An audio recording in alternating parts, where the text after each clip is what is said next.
We're back on the air. This is Radio Entrepreneurs, and if you've been listening all week, it's at O'Brien and Levine Court Reporting. So it's all about the best lawyers, litigators of Boston all week long. Flanked to my left is Mark Z from Mark Z Legal Staffing. Hi, Mark. Jeff, great to be with you. Right. We had not too much arm twisting, getting Matt Furman from the law firm of Tarlow, Hart, and Rodgers. And for people thinking, Matt Furman, Tarlow, Hart, and Rodgers, that's because Mark Furman is our litigation and reporter for the show, but stepping in. And you're going to talk to us today about millennials in the law, right?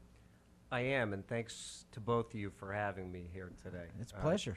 It is a pleasure. You're part of our star-studded lineup. Well, I'm a good pinch hitter when need be, I guess.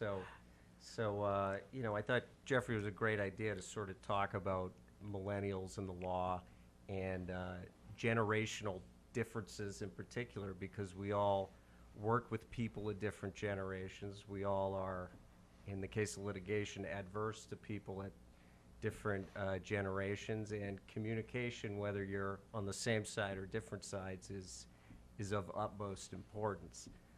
People are working longer than ever now, unfortunately, into their 60s, 70s, and 80s, and there's a whole new generation of people born in the 1980s and the 1990s that are entering the business. These are people that grew up playing video games with access to the internet, with phones in their pockets, laugh at grandma's landline that she still talks on.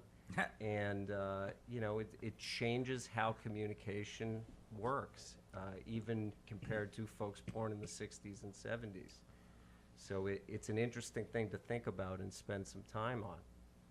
You know, you talk about, Matt, the millennials and just where things are in terms of how lawyers have progressed. You actually brought in a graph, which I thought was really, really interesting, how you break it down. Do you want to talk to our listeners about it? Because you're really addressing a subject that I just think is, I vent to Jeff so many times how millennials, being in the staffing business, drive me crazy. Even in my own office, I have millennials, and I'm looking for them to do some things that they're already going at the end of the day. Well, let me first start by saying this is a great chart, but I got to give credit to the Denver Bar Association, which is where I found it online. But I do think it's interesting to look at, and it sort of takes different aspects of the workplace and looks at the millennials, the Gen Xers, the baby boomers, and what they call the traditionalists. And I gather that's a little closer to sort of Tom Brokaw's greatest generation, or people that act like they're part of it, even if they're not. So, I think in response to people being gone, like you spoke to, Mark, I think there is a view among millennials that your work can be done from different places, not necessarily in the office.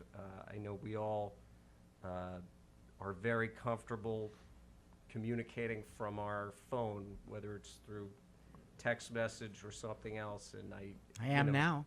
That's right. Right. And I think people have an interest in being able to work from outside their office, work at hours that are best for their lives and their circumstances. It doesn't make millennials bad people. They might just have a different expectation of how to handle the juggle that is life. And I think it's important to, understand where those folks are coming from and understand where the other side of it's coming from. And dialogue is the most important thing you can have.